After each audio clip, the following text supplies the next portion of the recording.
welcome back to our first ever quarantine TED Talk. So, we're going to play a little game to start us off. You're going to read the words that I put up, and I want you to clap if they make you happy, and stay silent if it stresses you out.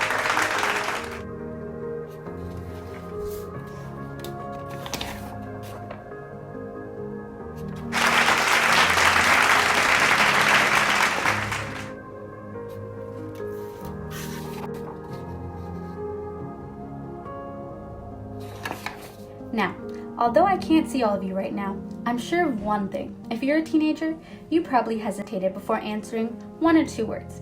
I'll explain why in just a minute. My name is Keziah, and today I'm going to be sharing my experiences and some social perspectives on teen stress. You may be wondering, what the heck is teen stress?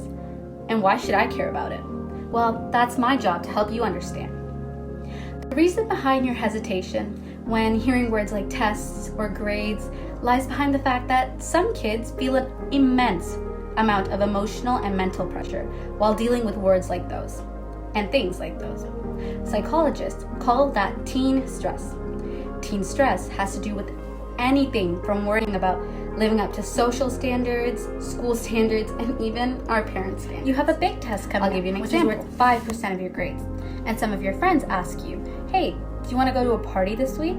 On the same night before your test, what do you do? It's challenges like these that teens face on a daily basis. See, the thing that most people don't understand, adults especially, is that teens right now are going through an immense increase of stress levels.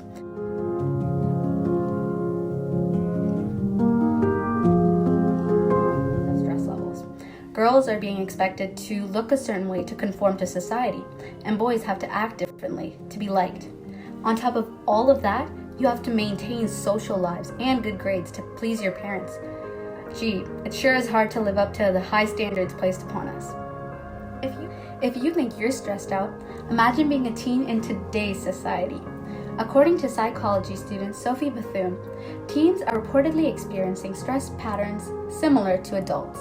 And during the school year, they report stress levels which exceed psychologists what consider to be healthy.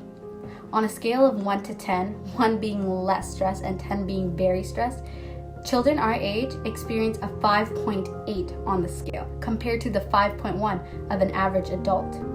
CEO of American Psychology, Norman B. Anderson, spoke out on this. It is alarming that the teen stress experience is so similar to that of an adult. It is more concerning that they seem to underestimate the potential impact that stress has on their physical and mental health. To break this cycle of stress and unhealthy behaviors, we need to provide teens with better support and health education at school and at home, at the community level, and in their interactions with healthcare professionals. I say I have to agree with Mr. Anderson. The levels are shocking.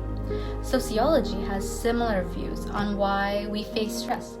The theory proposed by Oxford academic students states that stress and strain among adolescents is being largely discussed right now to understand the process and the pathways by which, like the environment we live in, our social circumstances, and our biology influence healthy adolescent development. This is being said, group behavior can help explain how humans react to stress. Humans do not exist in isolation, as we are connected to other human beings. We influence and are influenced by others around us, and our behavior can be impacted by others. Oftentimes we face a deal of pressure from the first group of social interactions we face, which is our family. A lot of stress is contributed by the idea to live up to the expectations which are imposed on us by our family and our peers. Similarly, peer pressure can give us a deal of anxiety and responsibility to want to follow and to conform to our settings, such as whether or not to take drugs, to choose parties over studying, just so that we can fit in better. As a teen who sometimes faces stress during situations such as an overpiling of homework, having to deal with my family problems, and also having to deal with my social problems with my friends, I can say that stress in teens is something that needs to be regarded in a bigger aspect, as it's a thing, and we need to stop stigmatizing the fact that it doesn't exist and teens can't face as much stress as adults do, because in reality, we face equally or maybe even more stress than they do sometimes. And I think it's up to us kids, teens, to show the world that it's okay to be stressed, but we need to deal with it. And that's the important thing. Thank you for coming to my TED Talk.